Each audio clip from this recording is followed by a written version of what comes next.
Aujourd'hui, je voudrais vous parler du désir.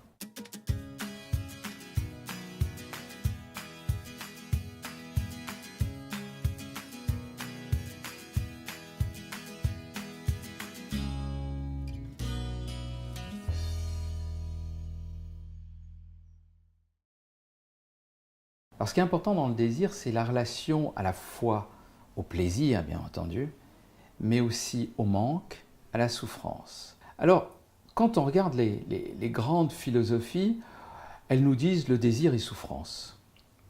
Alors pourquoi, par exemple, le bouddhisme, il dit le désir est dukkha, souffrance, parce qu'en fait, chaque fois qu'on veut quelque chose, eh bien, automatiquement, cette chose ne sera jamais à la hauteur de nos attentes.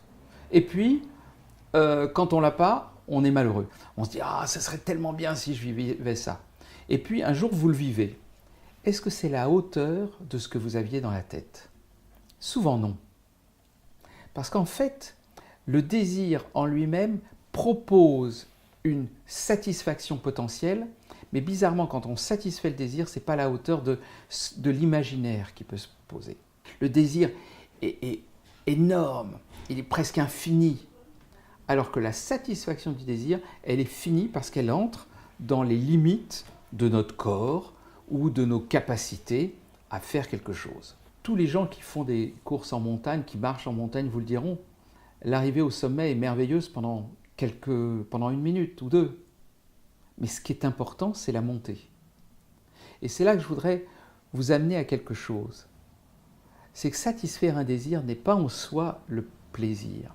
Le vrai plaisir, c'est prendre conscience que le profond plaisir se trouve dans le désir. C'est-à-dire, au moment où vous désirez, là, il y a quelque chose d'énorme, quelque chose de très, très, très profond. Et vous pouvez agir avec ce désir, mais sans chercher nécessairement la satisfaction, mais simplement à évoluer dans le désir. Alors maintenant, j'ai envie de revenir au tantra, parce que le tantra porte en lui cette notion même de jeu avec le désir. Il va justement prendre conscience que la frustration est juste une construction mentale. La frustration, c'est un désir non satisfait encore que l'on vit comme quelque chose de douloureux et souffrant. Mais en fait, ce n'est pas douloureux et souffrant cette frustration. C'est juste une énergie à l'intérieur qui se met dans le corps et quand vous pouvez vous en rendre compte, quand vous êtes frustré, il y a tout votre corps qui a cette énergie à l'intérieur. Sauf que tout votre corps, tout votre câblage vous dit « mais ça, il faut que je le fasse ». Je reprends l'exemple de la nourriture. Vous avez faim. Pour une raison ou pour une autre, vous ne pouvez pas manger à l'heure où vous avez l'habitude de manger. Il y a une frustration qui va peut-être venir en vous et qui est une énergie terrible. Vous avez faim, votre estomac crie famine.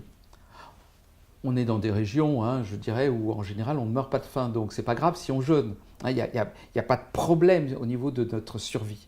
Par contre, il y a ce désir impérieux. Mais si, au lieu d'aller manger le gâteau dont on parlait tout à l'heure, vous restez avec le désir, vous plongez, vous restez avec ce désir. Éventuellement, vous pouvez même faire un autre travail qui est d'imaginer que vous êtes en train de goûter ce gâteau. Parce qu'en fait, votre inconscient connaît très très bien le goût de ce gâteau. Vous restez avec, vous le dégustez, vous restez avec ça et vous relâchez, vous vous détendez en goûtant ce gâteau imaginaire de ce fait. Et vous restez juste avec votre sensation et vous allez voir quelque chose se fait en vous.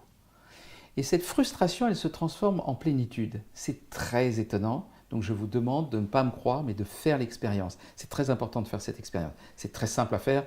Il y a évidemment des raisons de frustration permanentes, donc vous allez avoir plein de raisons de frustration, donc vous allez pouvoir le vivre. Donc prenez-le à chaque fois. Il faut avoir un tout petit peu de temps pour pouvoir rester dedans.